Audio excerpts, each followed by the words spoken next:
Hi, my name is Emma. I'm 64 years old, retired. And if you'd told me a decade ago that visiting my daughter's house would one day give me anxiety, I would have laughed in your face. But here I was, again sitting behind the wheel of my old Toyota Camry, the engine sputtering as I pulled into the driveway of a beautiful brick house in the upscale Maple Ridge neighborhood outside Seattle. My hands trembled slightly. Though not from the cold, I had spent the whole morning baking an apple cobbler from scratch. The same one my daughter Rachel used to love as a child. Now, I wasn't sure she'd even acknowledge it. The rain had just started. Light droplets fell onto the windshield, smudging the sky's already gray reflection. I turned off the ignition. The car gave a soft cough and then died completely. Typical. I had been putting off buying a new car for years, not because I couldn't afford it, but because I had different priorities. Rachel's house. For example, I had helped them with the down payment 7 years ago, and had quietly sent $500 every month since to help with their mortgage. She and her husband Jason never asked again after the first time, but the need never disappeared. I didn't mind. I've always believed that helping your child when they're struggling is just what mothers do. But lately, something had shifted. Every visit felt colder than the last. There was a strange distance between Rachel and me, not just physical, but emotional. Like I was entering someone else's house. Not my daughter's. I took a deep breath and grabbed the cobbler from the passenger seat, holding it like it was a peace offering. The pie was still warm, wrapped in the same blue towel I'd used for years. Rachel probably thought it was old-fashioned, maybe even embarrassing. But Josh and Lauren, my grandchildren, still enjoyed my baking. Or at least, they used to. I walked up the steps and paused at the front door. 3 knocks. That had always been our family's signal when Rachel was little. I doubted she even remembered. The door creaked open. Jason stood there with a tight smile. Hi, Emma. Come in. Rachel's in the kitchen. And just like that, I stepped into a house. I helped build feeling more like a guest than a mother. As I stepped inside, I noticed something new. A massive abstract painting hanging in the hallway. Swirls of red and gold in a matte black frame. Modern. Pricey. Probably something Rachel picked up from that gallery she mentioned last year. The one she said she couldn't afford. Funny. Just last month, she told me they were struggling to come up with money for Josh's school trip to Washington. C. I didn't say anything. I never do anymore. Grandma Josh barreled out of the living room like a bolt of energy, his braces flashing as he grinned up at me. 14 already. Lanky. Awkward. With Jason's height and my eyes. Hi. Sweetheart, I said, wrapping my arms around him. You've grown taller again. Are you trying to catch up with the basketball hoop outside?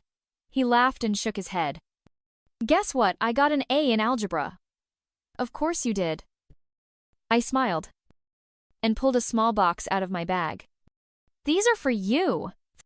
His eyes widened as he tore open the paper. Headphones.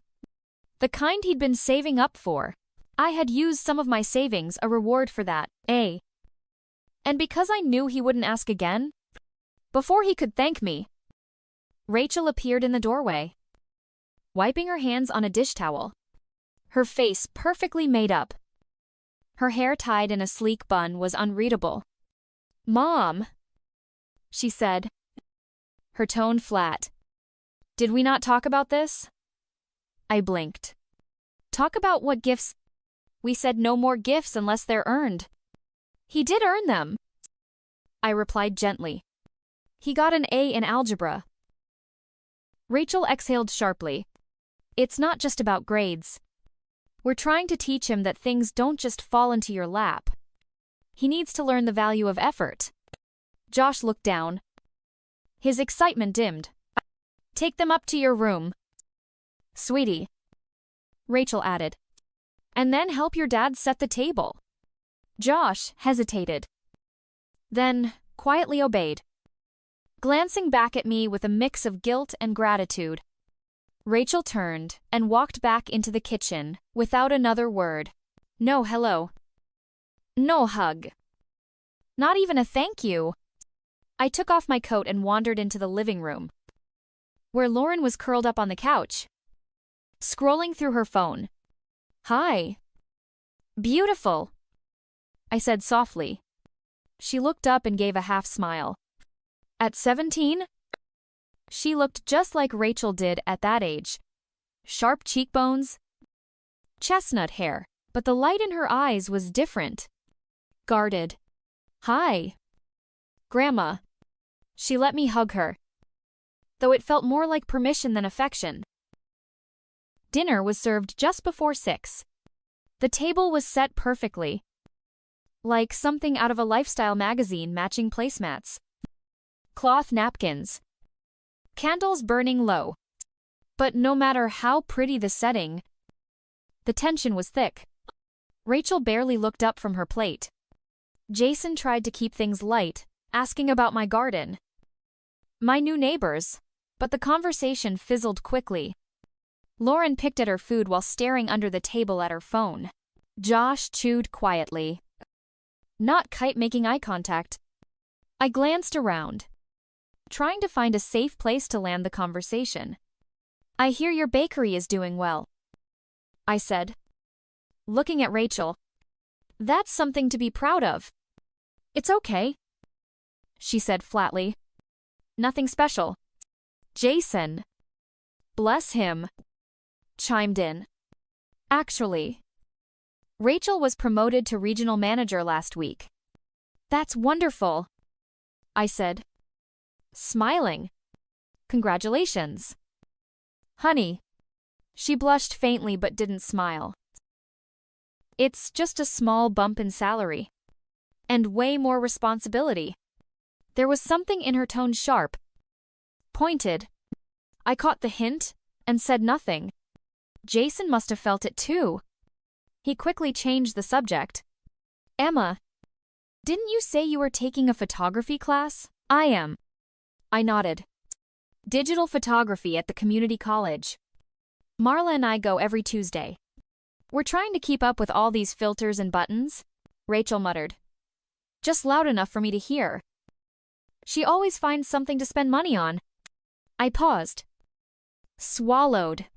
It's my money, I replied, still smiling. I worked almost 40 years at Seattle General. I think I've earned the right to take a class. Sure, she said, shrugging. Just odd to spend money on hobbies when you say you can't afford your medication. I've never said that. I said, heat rising in my chest. Please don't put words in my mouth. Rachel stood up and began clearing plates. Who wants dessert? I brought apple cobbler, I said, motioning to my bag. Oh. Josh lit up. Cool. We already bought tiramisu. Rachel cut in. Next time, let us know. My smile faltered. I had baked that cobbler from scratch, just like I had every Mother's Day. Every birthday. Every childhood memory she ever cherished. It's okay, I said tightly. Tiramisu sounds lovely. Josh glanced between us. Can we have both? Jason spoke up. Maybe we save the cobbler for breakfast. I said nothing. Then, trying to lift the mood, I offered. I heard there's a Mother's Day festival at Discovery Green. Maybe we could go together. I could make a reservation at that Italian place you like. The room fell silent. Rachel and Jason exchanged a long glance. Finally, Rachel said, actually, Mom, we're planning to spend the day just us. Me, Jason, and the kids. Something inside me cracked. I thought I was family too. I said quietly. Of course you are. Jason said quickly. But Rachel cut in. No offense. Mom. But you understand? Mother's Day is for us. And the kids. I didn't slam the door. I didn't raise my voice. That wasn't my style. But as I walked down the front steps of my daughter's house, I felt like a part of me had been left behind, dropped somewhere between the untouched cobbler and that sentence I never imagined hearing. You're not invited to Mother's Day. The rain had picked up. It tapped gently on the windshield like a tired metronome as I sat behind the wheel of my silent car. The engine didn't start on the first try. It coughed, stuttered, then finally turned over like it, too, was trying to gather the strength to keep going. The drive back to my little apartment in Tacoma felt longer than usual. My one-bedroom unit sat above a flower shop, nestled between an old laundromat and a cafe that only locals knew. The building creaked when the wind blew, and the floorboards moaned in winter. But it was mine. Paid off. Quiet. Simple. I stepped inside and flicked on the lights. The soft glow revealed the same cozy room I had come to rely on, a worn armchair by the window, stacks of mystery novels on the bookshelf, a kitchen that still smelled faintly of cinnamon. I kicked off my shoes and put the kettle on. As the water boiled, I sat in the armchair and stared at the framed photo across from me, Rachel at 18. Wearing her prom dress, smiling like the world belonged to her. I was standing next to her, 10 pounds heavier, eyes shadowed with exhaustion from a double shift, but smiling just the same. I remembered that night like it was yesterday. She had twirled in the living room, laughing, asking if she looked like a princess. I had said yes, and I meant it. I had raised her alone. Her father left when she was 3. Just walked out. One morning he was there. The next he wasn't. I worked 2 jobs, nights at the hospital and weekends at the clinic, just to keep the lights on and food on the table. I never once asked for help. When Rachel wanted to go to UCLA to study journalism, I sold our small house and moved into this apartment to help pay her tuition. She promised she'd pay me back once she graduated. But life happened. She met Jason in her senior year, got married young, and journalism became a distant memory. When they bought their first condo, I helped with the down payment. When Lauren was born, I paid for daycare. When Josh needed braces, I pulled money from my emergency fund.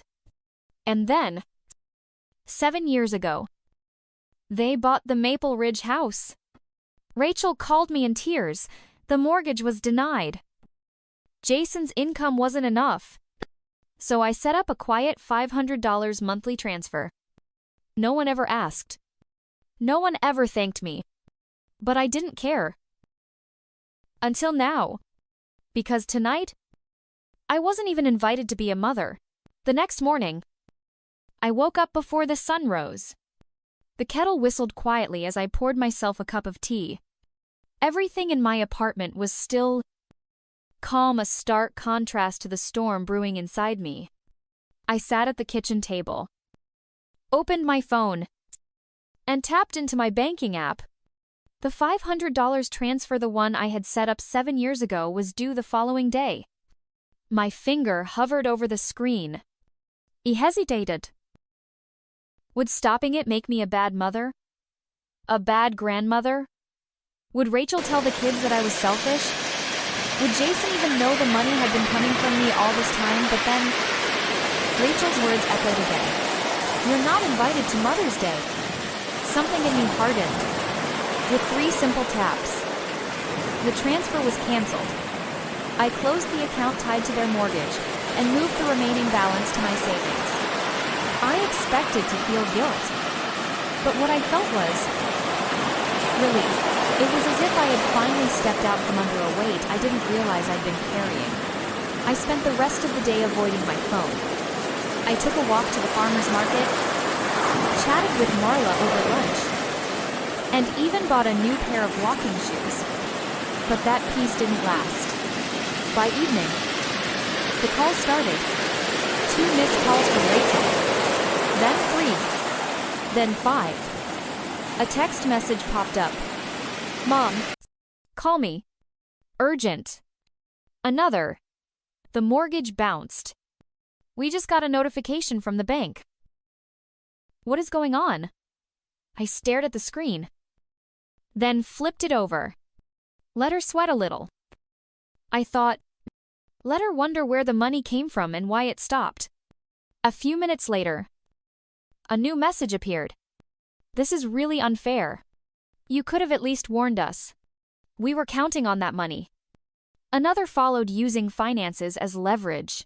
Really, I thought you always said you gave without expecting anything in return? I almost laughed. I had given without expecting anything, until the moment I realized my presence no longer mattered. Then a different tone came in. A message from Josh. Thanks again for the headphones. Grandma. They're awesome. Sorry about Mom. I don't know why she's being weird. That one made me smile. Maybe I wasn't crazy. Maybe someone still saw me not as a wallet, but as a person. I replied simply, You're welcome. Sweetheart. Don't worry. Everything's okay. But it wasn't okay. Not yet.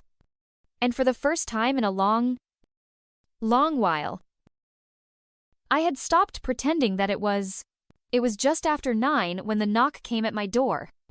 I wasn't expecting anyone. I had just finished washing the dishes and was about to settle into my recliner with a mystery novel when I heard it 3 firm knocks. Hesitant, but urgent. I opened the door to find Jason, my son-in-law, standing in the hallway, his coat damp from the rain, a manila folder tucked under one arm. His eyes were tired, his jaw tight. Evening. Emma, he said. I hope this isn't a bad time. Not at all, I replied, stepping aside. Come in. He walked in slowly, shoulders hunched like a man carrying something heavier than just paperwork. He sat on the edge of my couch, folder still clenched in his hands. I'm sorry to show up unannounced, he began, but I needed to talk to you. Alone. That last word hit me in the chest. Is everything okay? I asked. The kids. They're fine. He said, It's Rachel. He paused, running a hand through his wet hair. We got a call from the bank this morning. Missed mortgage payment. I was confused. We've always managed to pay it, even when things were tight. He looked at me, then opened the folder. And then Rachel told me. He flipped through a few papers and held up a printed statement, a record of 7 years' worth of $500 deposits from my account into theirs. You've been paying half our mortgage, haven't you? I nodded slowly, bracing myself. She said it was her bonuses from work. Jason continued, voice cracking. Said she had it handled. I never questioned it. I thought we were doing this ourselves. He looked at me then, not with anger, but with something worse. Shame. I had no idea. Emma, I swear. I thought I was providing for my family. Turns out, I've been depending on you without even knowing it. I sat beside him, placing a hand gently on his arm. I never wanted to embarrass you, Jason, I said, or step on your pride. I just wanted to help. Back then, Rachel asked, and I said yes. I never thought it would last this long. She never told me, he whispered. All these years, she let me believe. He stopped, exhaling hard. I should have seen it. I should have known something was off. It's not your fault, I said quietly. You trusted your wife. He looked down at the folder in his lap. And now I don't know what to believe anymore. We sat in silence for a long moment. Then Jason looked up. Emma, I'm not here to ask for money. I'm here because I think it's time for the truth to come out. All of it. The kids deserve to know. And so do I. I nodded. I agree. The invitation came the next morning. Jason called and said, I've asked Rachel.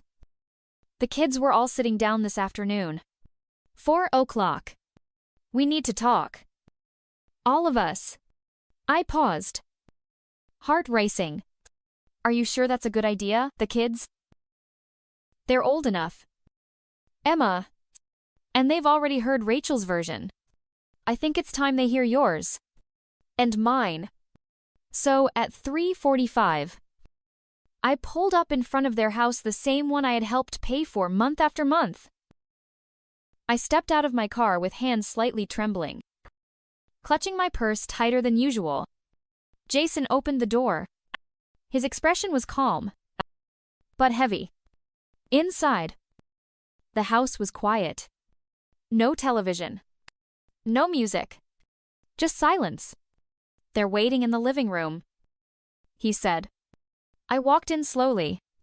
Rachel sat in her favorite armchair, stiff and guarded, arms crossed over her chest. Josh and Lauren were huddled on the couch, both tense and quiet. Lauren barely looked at me. Josh gave a faint nod. Jason cleared his throat. So, I think everyone knows why we're here. Rachel rolled her eyes. If this is just to make me the villain, then let's skip it.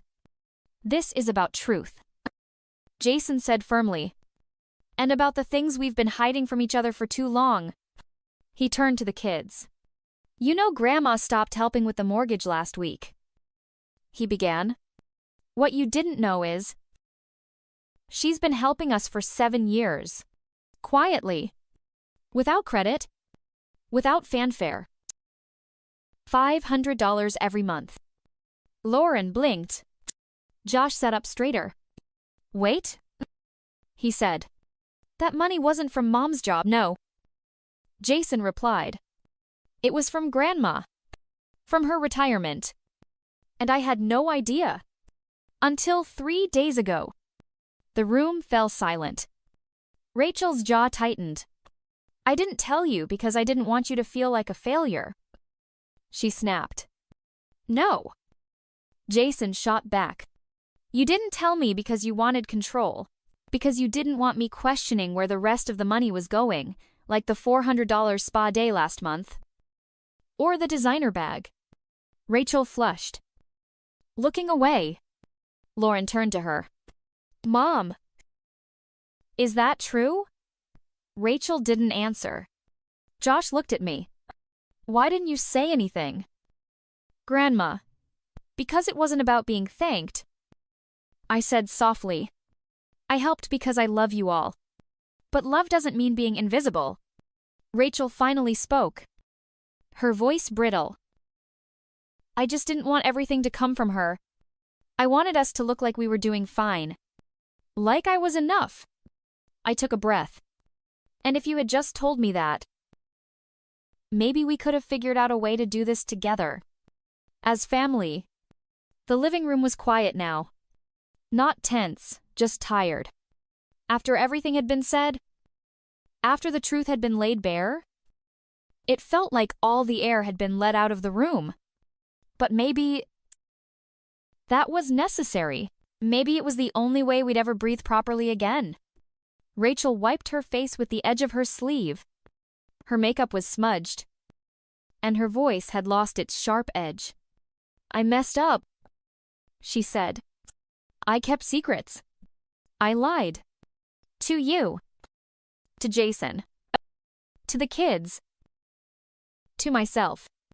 Jason sobbed beside her. Not angry anymore, just hurt. Why didn't you think I could handle the truth? I didn't want you to think I was failing as a mother, she whispered. But I was. In ways I didn't even see. Josh. Quiet until now. Spoke up. Grandma. Did you really pay for my bike and Lauren's laptop? I nodded. Yes. Sweetheart. And your braces. And the choir trip to Portland. Lauren stared at me. Why didn't you tell us? Because your mom wanted to give you those things herself. And I didn't want to take that away from her. I just thought I was helping. Rachel looked up. Her eyes met mine for the first time in what felt like years.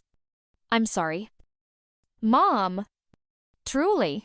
I didn't realize how much I was pushing you away until you stopped helping.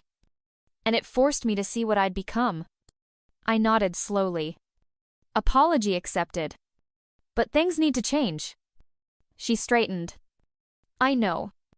That's actually something Jason and I wanted to talk to you about.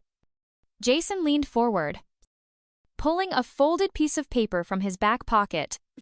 We want to pay you back, he said. Everything. It'll take time, maybe years, but we can start with $200 a month. We've done the math. I looked at the paper. His handwriting was neat. The numbers carefully calculated. And my heart broke in the best way. You don't need to repay me. I said, I gave that money freely. But I do want one thing. Jason and Rachel leaned in. I want you to take that money and put it in a college fund for Josh and Lauren. Let my help continue. But in a way that gives them something lasting. Something that comes from all of us. Jason's eyes filled with tears. Rachel nodded quickly. Almost gratefully. That's more than fair, she said. Thank you. Mom? Lauren stood up, walked over, and hugged me this time fully. Tightly. I'm really sorry. Grandma. She whispered. I know. Honey. I said, holding her close. It's never too late to start again. And somehow, in that moment, I knew we just had. Mother's Day arrived on a rare sunny Sunday in Seattle. I woke up early. Not because I had to, but because I wanted to. There was a kind of quiet joy stirring inside me that I hadn't felt in years. Not nervousness, not hope masked as obligation, but something simpler, peace. The day before, Rachel had called. We'll be having dinner at 5, she said. Her voice softer than usual. Nothing big. Just us.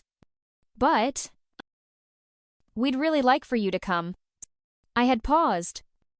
Surprised. Are you sure? Yes, she replied. And if you want to bring your apple cobbler. Josh already asked for it. That made me smile. So that morning, I baked not out of guilt or desperation to please, but out of love. I added a little cinnamon to the crust, just like Josh liked it, and packed it carefully in the old blue towel I always used. At 5 sharp, I pulled into their driveway. The Camry still wheezed up the hill, but it made it just like me. Josh opened the door and gave me a full bear hug. Happy Mother's Day. Grandma, it smells amazing inside. The house felt different. Not the decor, the same neat space.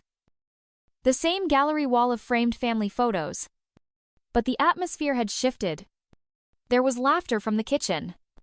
The table was already set. Lauren was helping Jason with the roast. And Rachel met me at the doorway with a shy but genuine smile. Happy Mother's Day. Mom, she said, offering a quick hug and taking the cobbler from my hands. Come in. We're just about ready. The dinner wasn't extravagant. Roast chicken, salad, cornbread, and my cobbler, but the conversation flowed. No awkward silences. Not eggshells. Lauren shared college plans. Josh talked about his soccer tryouts. Jason cracked a few jokes.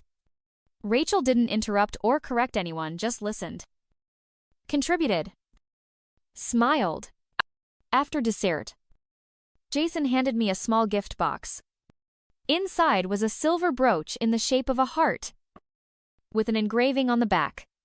To the heart of our home, love. Your family. My eyes welled up. Rachel reached for my hand.